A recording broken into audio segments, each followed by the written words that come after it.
are just such a busy girl. We get some B-roll. Everybody likes to see the DOG. Come on down. Where's your toy? Down. There we go. How's everybody doing today? The only way she will leave you alone is you just have to ignore her. Oh, I have to ignore you. You have to ignore her. Down. There we go. And then Perfect. maybe she'll go away. Here, go get it. All right. Well, Mary, what month is it yet? It is December. It is. It's kind of a blah December. It's kind of a gray day again. Yes, isn't it is. Yeah. No snow. No. And so how was your birthday this week? It was very nice. Did you celebrate wildly? If you can say a quiet dinner at home and, it's dark early. Yes, it's hard to do things. It is. Well, that's nice. I'm Yes. glad that you had a good birthday. And you were almost a Christmas baby. Almost. Yeah. Almost, but not quite. I always thought the Christmas babies, they got cheated, We did.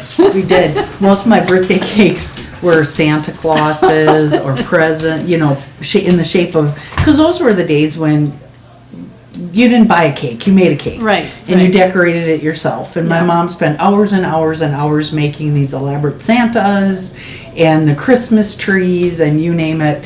She went through it. She was quite the artist. Okay.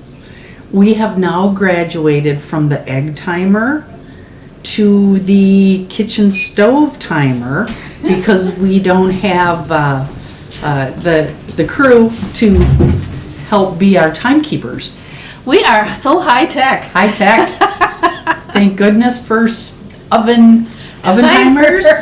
Oven timers. Oh no, she's got my scarf. That's, I don't think, is an approved. Oh, look at that. She gave you the look. Maybe you ought to put her out. I think so. How about a turkey hot dog? Oh, there we go. Turkey hot dogs. Zip's favorite. Alrighty. Dogs will do anything for turkey hot dogs. Yes, there we go. All right. So maybe now we can get back to As always, it's an adventure on the History Files.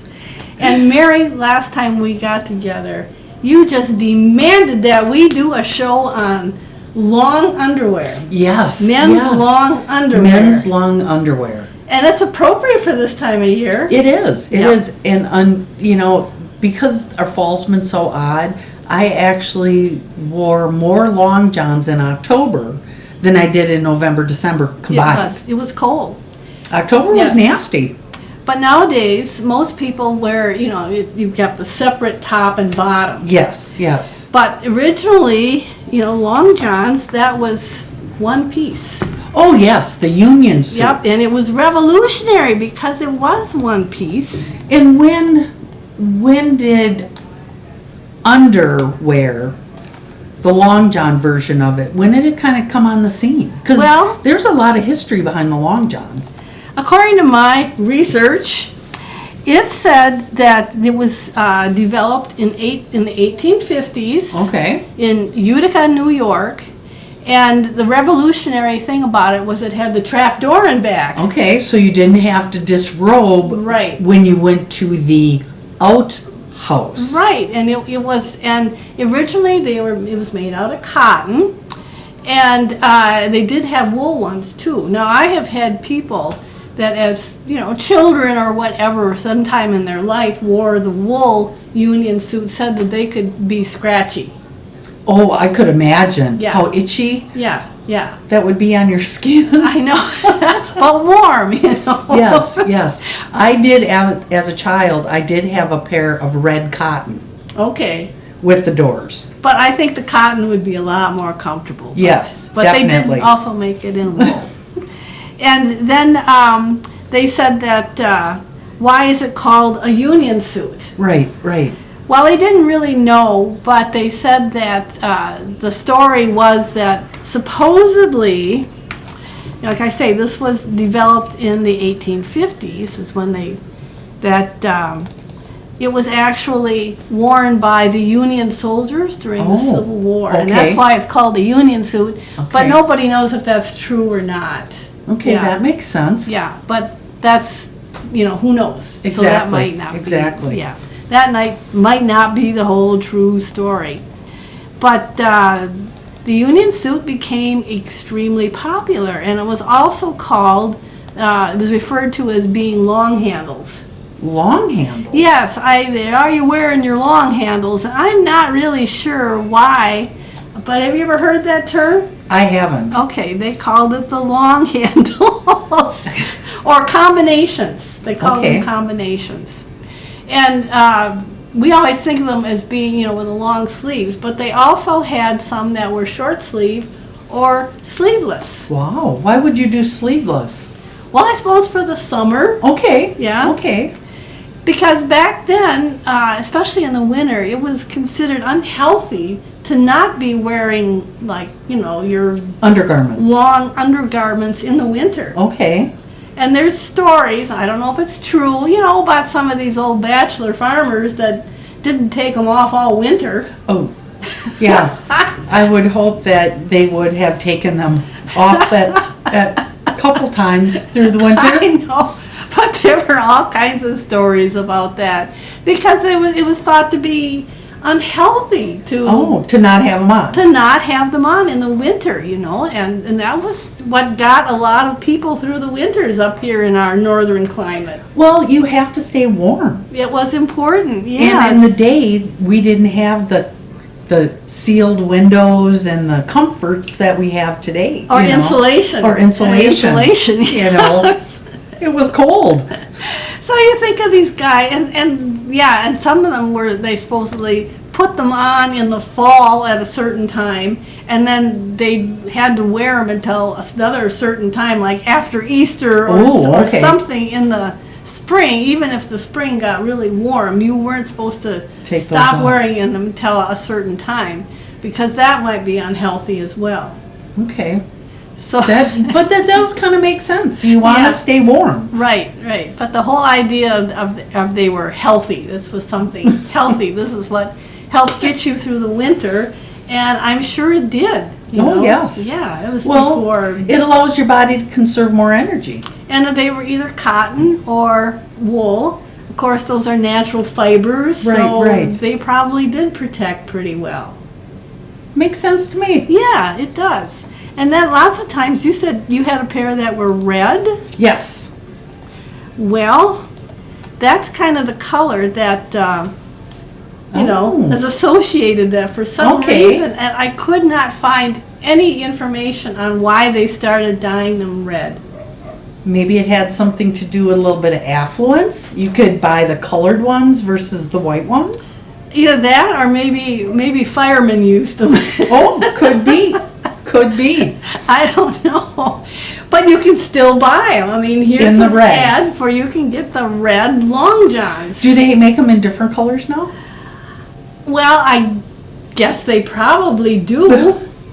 Be interesting to find out. I'm sure they do. I guess I didn't research it that much, so I didn't find out whether they... You didn't find the Long John catalog with zebra stripes and polka dots and rainbow? Whatever, But boy, that was important, and it didn't matter if you lived in town or, out on the farm in the winter. Everybody had to wear them. Now, the question I have is, how did they become from the, what did you call them, the long stocking, they call them long handles. Long handles to Long John. There's another question that they couldn't really answer on any of my research. They don't really know why they started calling them long johns. So it wasn't like because John Smith was in his sewing shop and... No. And I said it was actually Hanes. You've probably heard of Hanes. Yes, Hanes They were Company. The ones that really started producing them.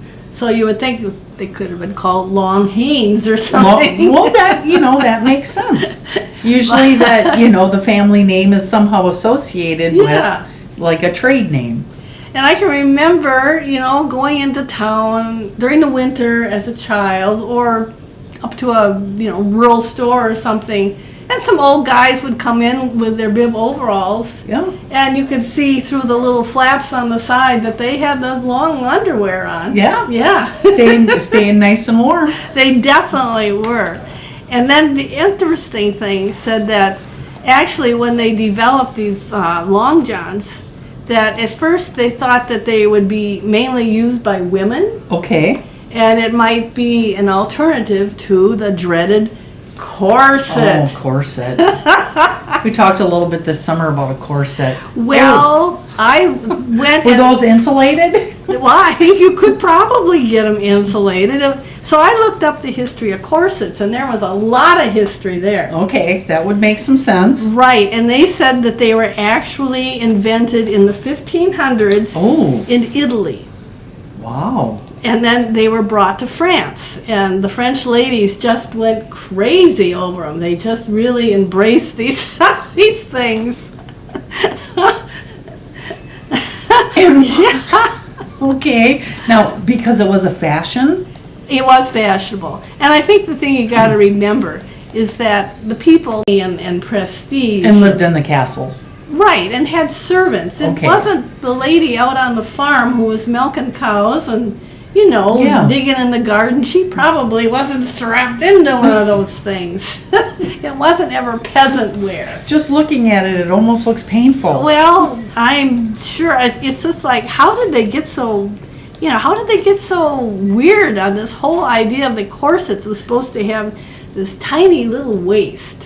Okay. And, as time went by, fashions changed. Right. And would be like in the 1800s, they had what they called the empire dresses, and those were the ones that were gathered. Okay. You know? At the waist? Right, yeah. And then they were kind of long and diaphanous. And when that fashion was fashionable, and they looked very comfortable, really, that current corsets kind of started to fade away. Oh, okay. But then along comes the Victorians, Well, they have to change up the game. and that's when they became really fashionable again, that women should have these corsets. And the way that we always think of the people being, they have the ties, Getting strapped in. Getting strapped in. Tied in like a tight shoe. Just Yes, which meant that you had to have someone help you dress. because you couldn't. Most of couldn't them. do it by Most of them yourself. tied in the back. Right. But at first, they didn't do that. They didn't have those straps because at first, like 1500s and so, they didn't have, the little metal eyelets. Okay. So They hadn't been invented yet. No, and so if you were strapping something in and you maybe had just sewn around those little, areas where the ties went through, they would rip out. Oh, they would stretch and pull. Right. And the fibers weren't. What is that? Tensile strength? Right. The fiber tensile Yeah. strength wasn't strong enough to belt that woman to that. That's right. corset. So it wasn't really until they invented those little eyelet pieces where women could really get strapped in there. And thin it down. And didn't Dr. Burt say that it's not so good on your organs Well, to be crushed and I don't think so. Because they're supposed to float around kind of on the inside. It's Oh, what the women went through in the day to look good. well, like I say again, these were not your everyday, farm woman Housewives. and housewife, because when you wore these things, Oh, look at how tiny her waist is. you had to sit up. When you were in those things, you had to sit up absolutely straight. Well, otherwise, how could you breathe? You couldn't really bend over. All you were really able to do was to sit. Or walk around gracefully. Oh my goodness. Yes.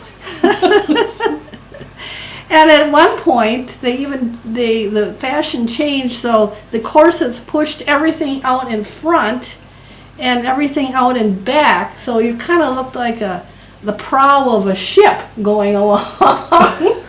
Kind of with your butt out there in space. Right, yeah. It pushed the butt out and back, and you were just kind of, Push forward. yeah. So that was...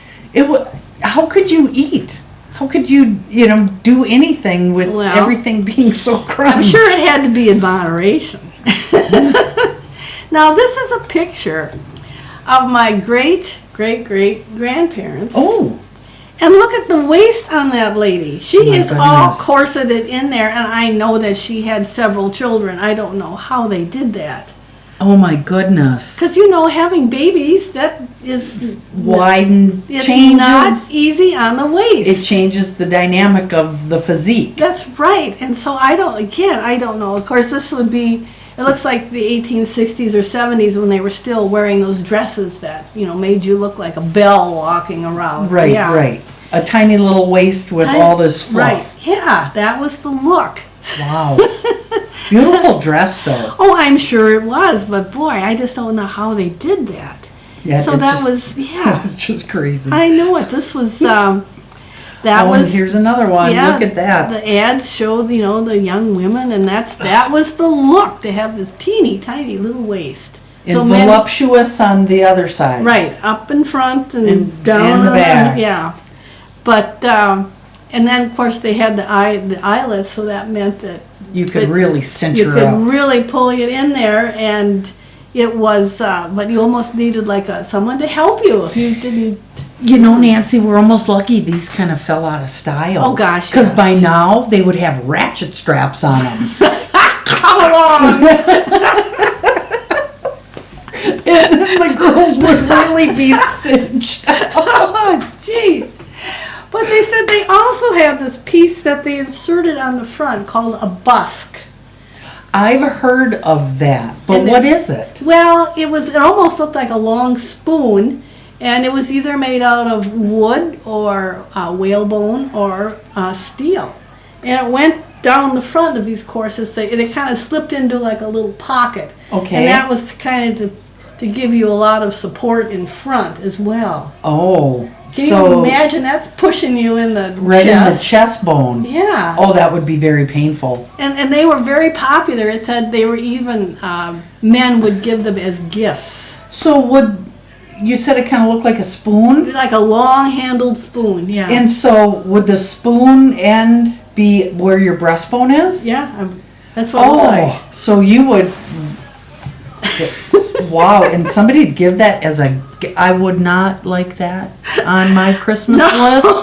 So be on your no Christmas list. what's it called again? A busk. No busks Right, for yeah. your female loved ones at Christmas time. I don't think that would be appreciated. Now, we talked about, Dr. Burt saying that this kind of thing wasn't real healthy. And they said that women that wore these a lot, what happened is your muscles would atrophy. Oh. So that you almost had to wear these things. To keep your posture. Well, and- yeah, your backbone and your muscles, like things couldn't really be supported on their own That's anymore. crazy. That is Well, just crazy. That's self-destructive, I would say. Oh, wow, that one. Yeah. That one buckles all the way down into the legs. Well, yeah, they got to be pretty extreme. This Yeah. one on the bottom looks like it's metal. That's the interesting thing, because it said that what did they use to make these, these busks, and they called them these stays that went in there to kind of hold things in there. They were made out of whalebone, that was very popular, or they were made out of wood or horn, so I would imagine like, cow horn or something like that. So that maybe was the rustic corset, was Could the cow be. the cow horn corset. Yeah, if you were out on the prairie, that's what you probably had. There you go. Maybe Or- a buffalo rib or something like Yeah. that. Oh, those poor women. And they were also made out of ivory Oh, ivory. and metal. Oh.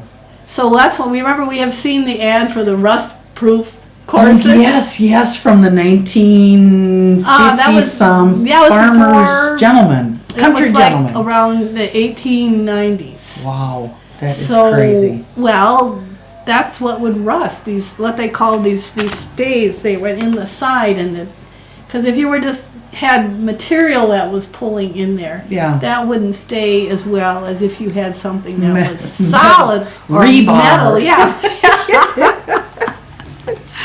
The rebar corset.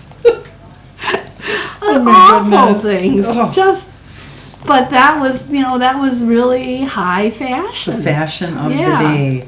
Well, I'm grateful I did not live in a corset period. Well, But no you never kidding. know. This show may bring them back. Well, That may be the you can next. still buy them. Well, and they could use recycled plastics, and they could those ratchet straps on them. Yeah. But you can still buy them. There are still people, I guess, that like to wear them. Really? Yeah. But that is not on my Christmas list, not in any shape or form. Because it said that what they were trying to do is they were trying to make, the hourglass figure. Yes, which was also just kind of like an inverted cone. Yeah? Yes, Yeah. with the stuff pushed up. And gee, back then when people had families with, lots of kids compared to nowadays. That had to be a hard design to keep. Well, yeah, and like I say, that is not, after you've had children, it's pretty hard to keep that little, what they call a wasp waist. Yeah, definitely. Yeah, yes. So I can imagine these poor women, gee, they must have gone through it must have been like hell wearing those things. Well, and then, how can you do anything when you're that bustled up? Well, you can't, and so that was the whole point. If you were all Bustled up. up there just- and laced in, that meant that you were probably somebody with some real class. Yeah, an affluence. Yes, that you weren't some immigrant out there, cleaning calf stalls. I was the immigrant cleaning calf stalls. Or out, digging potatoes or whatever. Yeah. If you were dressed up like this, because it really limited what you could do. Right. Very, very limited. So, And I bet you they didn't have long johns on underneath them either. well, they could, I suppose. Boy, but even just that little bit of thickness. Yeah. Oh, imagine how awful that would have been if it would have been a wool. A wool corset. A wool, Yeah. wool long johns underneath a corset just ripped into your skin. But I do have to say, if you are gunning to go out and get some long johns, even if you're a lady, the men's long johns are warmer. Oh, really? Yes, they are. Ah, and I okay. discovered that sometime in my married life. I think I was probably pregnant at the time and nothing fit. And I snagged a pair of my husband's long johns, and they were so much warmer than mine. I've been wearing men's long johns ever since. Well, they make sense. And when you read stories and accounts of people that were out there trying to homestead on Yeah. those prairies, that was what the women wore as well, because it was not easy in the winter. And you really didn't have to worry about being fashionable most of the time. No, it was kind of a do or die situation. Yeah, and you probably were out there on the prairie by yourself, and so, yeah. You had to But stay warm. I'm sure they saved a lot of people. The other thing I was going to show you here is an ad I found. This was 1915, and it was in the Independence Newswave. Oh, okay. And it talks about these Radoff brothers. They said that they will pay cash for green hides, Oh, scrap iron, rags, rubber, metal, and pelts. really? And look what kind of pelts they were after. Does it say why they wanted skunk pelts? Well, the fur was very fashionable. Oh, that was the big fur era. Women wore, and they would have muffs and hats and gloves. I mean, they used to wear a lot of fur. And the fur collars Right. on jackets. Right. It was just highly sought after. And these Radoff brothers, it said that you'd take your pelts and things to Mrs. Loken's residence. Logan. Yeah, wherever that was around Independence. And then when they came by, that was kind of like the station where you brought it and left it. Okay. Kind of like North American hides and Strum. Yeah. They take yes. deer hides in. Right. Yeah. So this, and I had posted this on Facebook, and there were some people that said, yeah, that was how they actually had gotten through high school and made any money, was by trapping. You know, trapping is one of those things where we really need to do that more. Well, To get rid of the critters that, do damage? There aren't really deer traps, are there? No, no. We have a lot of deer. We have a lot of deer. We have a lot of deer, but they said the deer hunt numbers were up this year. That's good. Yeah, that's I good. just think that's really good. I guess I don't have that other one on here, but it was an ad, and it was advertising. This was 1916, and it was advertising land in, up in Canada, on the prairies in Canada, Okay. like Saskatchewan and Manitoba and Yeah. Alberta, and cheap land, and you could get a lot of land, and you could grow a lot of wheat basically up there, because in 1916 the price of wheat was way up because of the war in Okay. Europe. Okay. It drove the prices way up, so there was a big demand for it, and the prices went up, and that's when a lot of land went into production that maybe shouldn't have gone into production. Yeah, that makes sense. In fact, after the war ended, well, then the prices went back down again. So what did some of these people do? They still planted their crops, especially the wheat, and they planted more of it to make up for the difference. deficit. Especially out in some areas like Oklahoma and Kansas and parts of Nebraska that really weren't real good farmland. Right. Yeah, it was pretty arid. The brittle high prairies. Yeah, and so they were real, and up into Canada too. But this kind of created the Dust Bowl, Yeah. right? Because some of that land had been, it wasn't being farmed real well either. No. Well, and they didn't have the rain to support Right. the crop, and then so you end up just tilling dust. Yes. So I'm gonna just stop here for a minute and shut this off because it's gonna keep beeping, just like a seatbelt. 15 beeps every 15 seconds. Beep, beep, beep, Yeah. beep. It's maddening. So it was kind of interesting because that ad was run in, county newspapers. And there were quite a few people from this area that actually did go farther west, North Dakota, Canada, Yeah. Montana, and tried to make, the big wheat crops, and they were going to get rich. Yeah, and that didn't pan out so well. It didn't work out real well No. because a lot of the available land, in spite of what the ad said, was really not good farmland. Right. And especially some of the ones down in Oklahoma where they had the terrible Dust Bowl, it never should have been plowed up. Right. And it was not done with conservation in mind. No. So it's interesting that, I said, in a way, World War I, the Great War, kind of helped cause the Dust Bowl. Yeah, it did. Everything has consequences, I guess you could That's say. right, long reaching. You bet. Well, I think Mary's probably going to go home and get on the internet and look at corsets. I'm gonna order one right away. Start a new company. Yep. And see her. If you see her walking around quite stiffly and not being able to bend at all. It'll get me out of hauling those hay bales. That's right. Oh, what we do for fashion. That's right. Well, thank you, Mary. This was an interesting It topic. was Long John's corsets and You just- how the Civil War caused the Dust Bowl. The Great War. The Great War, excuse me. So you just never know what you're going to hear about on the History Files. Those poor women, though, I just can't Nancy. imagine wearing that kind of stuff. That was just... You would just have to sit in your house and hope for evening to come so you could take it off. Right. Yeah. And what could you do all day? You were just an ornament.